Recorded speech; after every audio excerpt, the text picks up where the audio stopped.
नमस्कार. मी Bhaskar Mhatre, secretary, Maharashtra state cooperative housing federation. सध्या रिडेव्हलपमेंटची प्रोसेस जोरात चालू आहे. परंतु एकदा प्रोसेस स्टार्ट झाली की फ्लॅट ओनर्सने तो फ्लॅट कधी खाली करायचा त्याबद्दल भयंकर संभ्रम आहे आणि बरीच क्वेरी फेडरेशनमध्ये येत आहेत.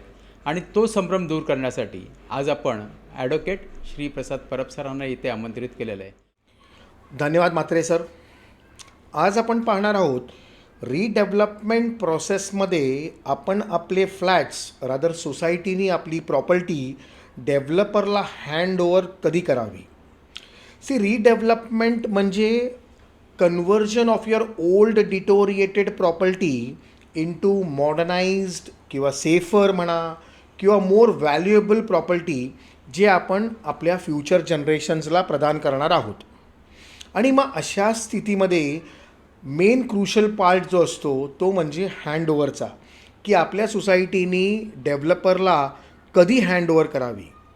आपण जर बघितलं रिडेव्हलपमेंट प्रोसेस जे आहे हे सुरुवात होते आपल्या जनरल बॉडी मीटिंग्समध्ये आणि ते फायनॅलिटी पोचतं म्हणजे त्याला रूप जे येतं ते म्हणजे एक्झिक्युशन ऑफ डेव्हलपमेंट ॲग्रीमेंट जे आपण रजिस्टर्ड करतो. आणि डेव्हलपमेंट ॲग्रीमेंटबरोबर पॉवर ऑफ अटर्नी आपण करतो रजिस्टर्ड आणि त्या बेसवरती डेव्हलपर जे आहे ते अप्रुव्हलसाठी फाईल्स पुटअप करतात आणि मग आपल्याला अप्रुव्हल्स मिळतं in the form of IOD-CC. आणि मग ह्या IOD आल्यावरती आपण लगेच घर खाली करावं का त्या IODमध्ये आपल्याला काय पाहणं गरजेचं आहे. तर हा जो क्रुशल पॉईंट आहे त्यामध्ये आपल्याला मेन थिंग हे बघायचं आहे की ती जी IOD किंवा ते जे अप्रुव्हल्स आलेलं आहे त्या अप्रुव्हलमध्ये आपल्या संस्थेमधल्या एक्झिस्टिंग मेंबरचे प्रपोज फ्लॅट्स जे आहेत, प्रपोज फ्लॅट्सचे एरिया जे आहेत ते कव्हरअप झालेले आहेत का, ते अप्रूव्ड झालेले आहेत का हे आपल्याला पाहणं गरजेचं आहे. एक्झाम्पल जर आपण बघितलं, जर आपल्या सोसायटीमध्ये 10 फ्लॅट्स आहेत, 10 मेंबर्स आहेत आणि 10 फ्लॅटला आपला एक्झिस्टिंग जो एरिया आहे तो 700 स्क्वेअर फीटचा आहे आणि डेव्हलपरनी डेव्हलपमेंट ॲग्रीमेंटमध्ये सांगितलेलं आहे की 700च्या ऐवजी तुम्हाला 1000 स्क्वेअर फीट प्रत्येक मेंबरला मिळणार.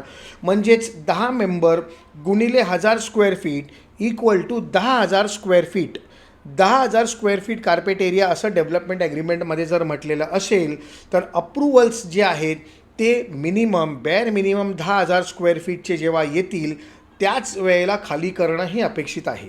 म्हणजे बेअर मिनिमम 10,000 स्क्वेअर फीटचं अप्रुव्हल तरी पाहिजे. का असं?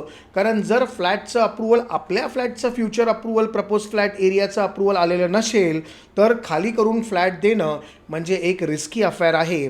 आणि त्या बदल्यात नंतर मग नंबर ऑफ जजमेंट्स आपल्यासमोर आलेले आहेत ज्याच्यामध्ये डेव्हलपरनी फ्लॅट्स खाली करून डिमॉलिश केली होती, नंतर रेंट स्टॉप केलं होतं आणि मग काही प्रोग्रेस नसल्यामुळे तिथे काही कन्स्ट्रक्शन होऊ शकलं नाही. तर असे बरेच केसेस आहेत आणि ह्या सतर्कतेचा जो विषय आहे म्हणजे आपल्याला कॉशियसचा विषय जो आहे तो या व्हिडिओच्या माध्यमातून आम्ही तुम्हाला सांगायचा प्रयत्न करत आहोत. जनरली ज्या वेळेला अप्रुव्हल्स येतात आपण ते अप्रुव्हल्स आपल्या PMC आर्किटेक्टकडनं तपासून घेतले की आपला जो एरिया आहे तो त्याच्यामध्ये इनकॉर्पोरेट झालेला आहे का आणि जर झालेला असेल तर त्यानंतर आपण PAAA म्हणजेच परमनंट ऑल्टरनेट अकोमोडेशन ॲग्रीमेंट जे आपण एक्झिक्यूट करतो, जे रजिस्टर्ड करतो आणि त्या परमनंट ऑल्टरनेट अकोमोडेशनच्या बद्दल संपूर्ण व्हिडिओ आपण खाली डिस्क्रिप्शनमध्ये ऑलरेडी ती लिंक टाकलेली आहे जो ऑलरेडी आपण अगोदर कंडक्ट केलेला आहे.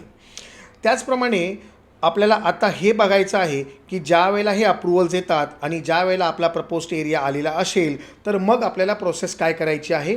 तर ती प्रोसेस आपण ऑलरेडी सांगितल्याप्रमाणे PAAA ॲग्रीमेंट एक्झिक्यूट करून त्यांना बिल्डरला आपल्याला एक लायसन्स द्यावं लागेल, license to enter into the property and then demolish the existing building and reconstruct and redevelop the entire property.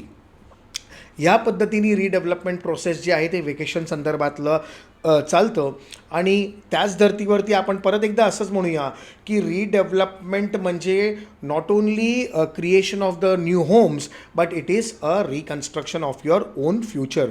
आणि ह्या दृष्टिकोनातून आपल्याला सावध राहून हा सर्व रिडेव्हलपमेंट प्रोसेस ह्या सगळ्या भूमिकेतून आपल्याला करणं अपेक्षित आहे. एवढंच आम्ही सांगून आजचा व्हिडिओ समाप्त करतो. धन्यवाद.